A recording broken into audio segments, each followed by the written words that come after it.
உங்களுக்கு தெரியும் மதுரையில் வந்து பெரிய போராட்டம் நடந்துகிட்ருக்கு. காரணம் என்னென்னா, அங்கே டங்ஸ்டன் அந்த சுரங்கத்துக்கு அனுமதி கொடுத்தது தப்பு அப்படின்னு இது ஒரு பக்கம் போராட்டம் இருந்ததுன்னா அதுக்கு காரணமாக சொன்னதெல்லாம் நமக்கு தெரியும். இப்போ என்னென்னா, தூத்துக்குடி மாவட்டத்தில் தொல்லியல் அந்த புராதனமான விஷயங்கள்லாம் இருக்கக்கூடிய ஒரு இடம், அந்த சைட் அப்படின்னா சிவகலைன்னு சொல்லுவாங்க.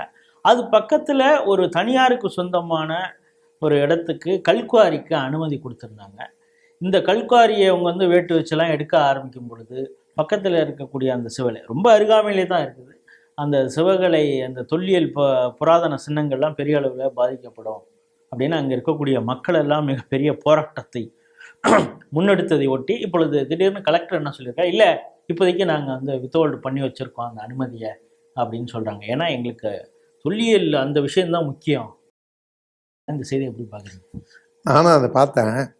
இந்த கலெக்டர் பேர் ரொம்ப ஒரு இதாக இருந்தது, இளம் பகவத். எனக்கு என்னென்னா, மோகன் பகவத்தோட உறவுகாரண்டாவான், அதனால தான் நிறுத்திட்டான்னு இங்கே தமிழ்நாட்டில் இன்னும் கலைவரம் நடக்காமல் இருக்கேன்னு தான் எனக்கு ஒரு பெரிய ஒரு ஆச்சரியம். எனக்கு அப்படியே நான் ஷாக் ஆகிட்டேன். வடிவேல் பாஷையில் சொல்லணும்னா, இந்த இளம் பகவத் வந்து அவர் வந்து அந்த இடம் வந்து தனியாருக்கு உண்டானது தான்னு சொல்கிறாரு. அதாவது காம்பவுண்டுக்கு ஒட்டியே இவங்க நோண்டுறாங்கன்னு நினைக்கிறேன். முழு விசாரணையும் பண்ணுவோன்னு வேற சொல்றாரு. இதுல எங்க இந்த திராவிட, அதாவது ரொம்ப நுட்பமான, அதாவது அவன் வந்து நுட்பமான மதிப்படைத்தவர், நுண்மான் மதிநுட்பத்துடன் விளங்குபவர் அப்படின்னு பாசிட்டிவா இருக்கிறவங்களுக்கு சொல்லுவோம். இவங்க வந்து ஊழல் செய்யறதுல நுண்மான் மதிநுட்பத்தோட இருக்காங்க பாருங்க.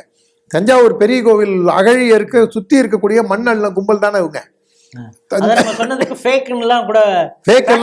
ஃபேக்ட் செக் எல்லாம் வேற பண்ணி அதுக்கப்புறம் நம்மளையும் பிரபலமாக்கிட்டு தான் மறுவேலை பார்ப்பானுன்னு நினைக்கிறேன் அவனுங்க. அதில் வந்து தஞ்சாவூர் பெரிய கோவில் அகழி இருக்கிற மண்ணெல்லாம் எடுத்து அந்த காம்பவுண்டே வீக்கார வைக்கிற வேலையை இவங்களால சாதாரண தெருமுக்கில் இருக்கிற பிள்ளையார் கோவிலை கூட ஒழுங்காக மெயின்டைன் பண்ண முடியாத கும்பல் இவங்க. தஞ்சாவூர் பெரிய கோவில் இவங்கள்ட்ட போனோம்னா குரங்கு கையில் பூமாலை கிடைச்ச கதையா அதுங்கேயும் மண்ணல்ன கும்பல் இதே வேலையை தான் இதுலேயும் செய்வாங்க. இப்போ அந்த சிவகலையிலையும் நல்ல வேலை அந்த கிராம மக்கள் முழிச்சுக்கிட்டு அது வந்து அது பட்டான அதெல்லாம் கிடையாதுங்க, அது வந்து ஆர்கியாலஜிக்கல் சர்வே இடம் தானே அடாவடியா உண்மையான விஷயமா கூட இருக்கலாம். அதை அவங்க ஸ்ட்ராங்காக நின்னதுனால அதனால தான் கலெக்டர் பயந்து போய் இல்லை நாங்கள் தற்காலிகமாக அதை நாங்கள் பார்க்குறோம், வெரிஃபை பண்ணுறோம், அதை பட்டாநிலம் தாங்கிறாரு. வேலியோ செவரோ இருக்குது, அதை ஒட்டி இங்கே இருக்கிற மண்ணை நோண்டிட்டீங்கன்னா இந்த பக்கம் உங்களுக்கு வீக் ஆகிடுங்கிற குறைஞ்சபட்ச அறிவு கூட கிடையாதா? ஒன்றும் இல்லைங்க. எங்கள் தோப்பில் மண்ணை நோண்டும் போது வேலி ஒருத்தர் போடும்போது பக்கத்தில் வந்து ஒரு இது வெட்டினார், ஒரு கொண்டை ஒன்று வெட்டினார், அது ஒரு 4 அடியில் பள்ளம் வெட்டினார். அப்போ ஆட்டோமேட்டிக்காக வேலி சாயுங்கிற பயம் எங்களுக்கு. அப்புறம் அவரும் அதுக்கான மாற்று ஏற்பாடை சொல்லி அதுக்கப்புறம் மீச்சொல்லி ஒத்துக்கிட்டாங்க. நீங்கள் சாதாரணமாக ஒரு 4 அடி பண்ணம் தோண்டினாலே ஒரு வேலி நம்மளுக்கு சாயுங்கிற ஒரு பயம் இருக்கும்போது ஆர்கியாலஜிக்கல் சர்வேல போய் இந்த மாதிரி செய்கிறாங்க. ஆனால் அதெல்லாம் பற்றி அவங்களுக்கு என்னங்க கவலை? இன்னைக்கு திருநெல்வேலி மாவட்டத்தில் பெரும் கனமழைன்னு நினைக்கிறேன். இன்னைக்கு கிட்டத்தட்ட வெள்ளமா போயிட்டு அருவியில கிளவுட் பர்ஸ்ட் நடந்தது மாதிரி. ஆனா அதெல்லாம் பத்தி அவங்களுக்கு என்ன கவலை? நீங்க அந்த கிளவுட் அடாது மழை மழை பெய்தாலும் விடாத நிகழ்ச்சி நடக்கும்னு நாம சொல்லுவோம் இல்லைங்களா? அது come what may we will proceed on our social work அப்படின்னு சொல்லி நாம போவோம். ஆனா அவங்களும் அந்த மாதிரி தான் இருக்காங்க. ஆனா அங்க சோஷியல் ஒர்க்ல இல்லை. நாம் வந்து இதை காப்பாற்றுறதுக்காக புராதன சின்னங்களையும் தொன்மையான விஷயங்களையும் பாதுகாக்கிறதுக்காக ஆர்கியாலஜிக்கல் சர்வே இன்னும் வேகமாக செயல்படணும், கலெக்டர் சரியாக செயல்படணும்னு நாம் பேசுகிறோம். ஆனால் இந்த திராவிட மாடல் ஆட்சியோட இன்னைக்கு தான் மிக சிறப்பானது. நீங்கள் கூட பார்த்துருப்பீங்க, அது எந்த டிவியில் வந்தது? அது வந்து இந்தியன் எக்ஸ்பிரஸுடைய அங்கே லோக்கல் ரிப்போர்ட்டர் அந்த வீடியோ போட்டிருக்காரு. நம்ம ஸ்ட்ரீட் டிவியுடைய ட்விட்டர் தளத்துலேயும் அதை பகிர்ந்துருந்தோம். அதாவது ஒரு 10 லாரி வரிசை கட்டி போகுது. எங்கடா போகுதுன்னு நீங்கள் அந்த லாரியை பார்த்தீங்கன்னா அவன் அநேகமாக கேரளாவுக்கு தான் அதை கடத்திக்கிட்டு போகிறதுக்காக போவான்.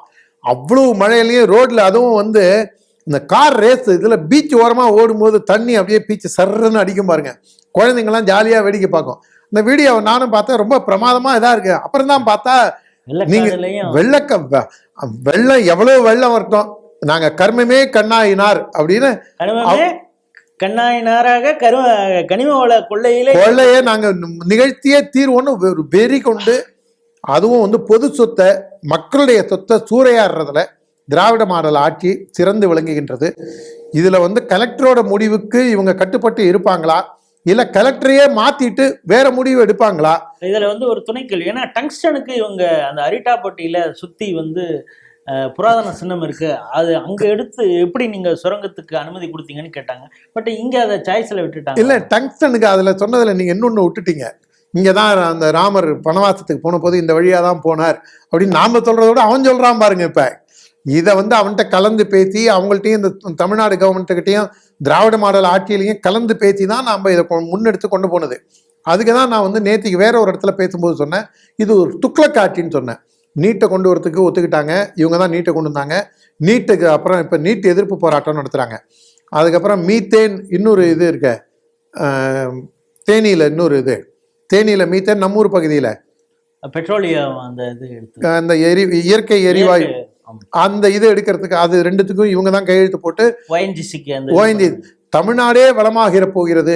அவங்க கனிமொழி துணை முதல்வர் அவர் ஒப்பந்தம் போட்டிருக்காரு, இவர் MK ஸ்டாலின் போட்டிருக்காரு, முகமது சுல்தானே வருது. கருணாநிதியே அங்கு பெட்ரோலியம் எடுக்கிறது, அது அதனாலதான் அந்த பேரும் சேர்ந்து வருது, நன்னிலம்னு வருது அப்படின்னு. அது வந்து கருணாநிதி சீஃப் மினிஸ்டரா இருக்கும்போது துணை முதல்வராக இருந்த இவர் ஒப்பந்தத்துல கையெழுத்து போட்டிருக்காரு. இன்னும் தமிழ்நாட்டில் பாலும் தேனும் ஓட போகுதுன்னு சொல்லி பிரஸ்ஸை கூப்பிட்டு கொண்டாடினது இந்த அம்மா. அதுக்கப்புறம் அந்த 2 திட்டத்தையும் இவங்களே தான் எழுத்தாங்க.